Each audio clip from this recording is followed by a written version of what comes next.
dan jaringan permanen atau jaringan yang sudah dewasa. Jaringan meristem sendiri terbagi lagi menjadi dua, yaitu jaringan meristem primer dan jaringan meristem sekunder. Sementara jaringan dewasa atau jaringan permanen terbagi menjadi empat, yaitu jaringan epidermis, jaringan parenkim, jaringan penyokong, dan jaringan pengangkut. Yuk kita bahas satu persatu. Yang pertama adalah jaringan meristem. Apa itu jaringan meristem? Jaringan meristem adalah jaringan yang selalu tumbuh dan belum terdiferensiasi. Jadi, suatu tumbuhan dapat tumbuh karena adanya jaringan meristem. Nah, jaringan meristem sendiri terbagi menjadi dua, yaitu jaringan meristem primer dan jaringan meristem sekunder. Meristem primer adalah jaringan meristem yang terdapat pada ujung batang dan ujung akar. Fungsinya adalah untuk melakukan proses pemanjangan. Jadi, suatu tumbuhan akan tumbuh memanjang atau bertambah tinggi karena adanya meristem primer yang terdapat di bagian ujung tunas atau ujung akar dan ujung batang. Sementara, meristem sekunder hanya ada pada tumbuhan dikotil dan tumbuhan gymnospermae. Yang berperan sebagai meristem sekunder adalah kambium dan kambium gabus. Fungsinya adalah untuk melakukan proses pelebaran. Terdapat pada bagian akar dan juga batang. Selanjutnya adalah jaringan permanen atau jaringan dewasa. Jaringan dewasa adalah jaringan yang sudah terdiferensiasi. Maksud dari terdiferensiasi adalah sudah terbentuk fungsi yang berbeda-beda dan juga struktur yang berbeda-beda. Jaringan permanen yang pertama adalah epidermis. Epidermis terdapat di seluruh bagian luar tumbuhan yang berfungsi untuk melindungi jaringan di dalamnya. Karena fungsinya melindungi, maka susunannya rapat-rapat. Tersusun atas selapis sel hidup, kemudian sebagian termodifikasi menjadi stomata pada daun, ada juga yang menjadi lentisel pada batang, dan masih banyak lagi. Sebagian besar epidermis tidak mengandung klorofil, kecuali pada sel penjaga stomata di daun. Nah, sekarang perhatikan, ini adalah gambar penampang melintang daun yang sudah diiris ya. Bagian atas dan bawahnya dilapisi oleh sel epidermis. Jaringan permanen berikutnya adalah jaringan dasar atau yang biasa disebut dengan parenkim. Jaringan ini adalah jaringan yang paling banyak menyusun tumbuhan.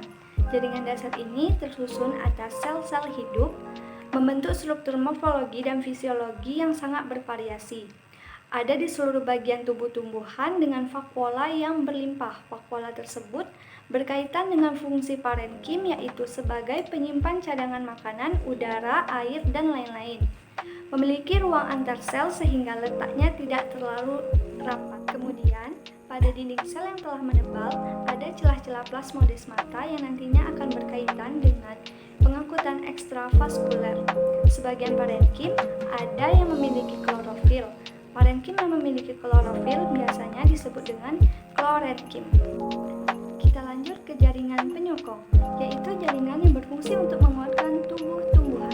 Jaringan penyokong ini terdiri atas dua, yaitu kolenkim dan sklerenkim.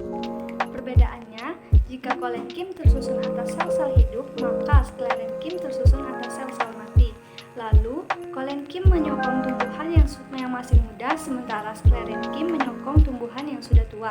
Pada dinding selnya, kolenkim mengalami penebalan di sudut-sudutnya saja, sementara sklerenkim di seluruh bagian dinding selnya. Jaringan permanen yang terakhir adalah jaringan pengangkut. Terbagi menjadi dua juga, yaitu xilem dan floem. Xilem dan floem mungkin sudah tidak asing lagi didengar. Kalau xilem itu fungsinya untuk mengangkut air dan garam mineral dari dalam tanah menuju ke daun. Mengapa airnya dibawa ke daun? Hal itu karena di daun akan terjadi proses fotosintesis. Mengenai sel-sel penyusunnya, xilem tersusun atas trakea, pembuluh xilem, parenkim kayu, dan sklerenkim kayu. Sementara floem tersusun atas sel tapis, pembuluh tapis, sel pengiring, sel parenkim kayu, dan sel sklerenkim kayu. Kemudian, xilem dan floem juga ternyata membentuk ikatan pembuluh. Berkaitan dengan proses pengangkutan, ternyata air sebelum masuk ke dalam pembuluh xilem harus melalui proses pengangkutan ekstravaskuler. Proses pengangkutan ini terjadi di luar berkas pembuluh, di mana air yang masuk melalui sel epidermis akar harus bergerak di antara sel-sel korteks dan melalui endodermis untuk memasuki silinder pusat. Pengangkutan ekstravaskuler ini terbagi menjadi simplas dan apoplas. Pengangkutan simplas adalah pengangkutan di mana air mengalir melalui celah atau noktah di antara dinding sel dan membentuk aliran plasmodesmata. Sementara apoplas mengalir melalui ruang-ruang antar sel. Baiklah teman-teman, itu tadi materi dan pembahasan dari saya mengenai struktur dan fungsi jaringan tumbuhan. Semoga bermanfaat dan dapat dipahami. Terima kasih.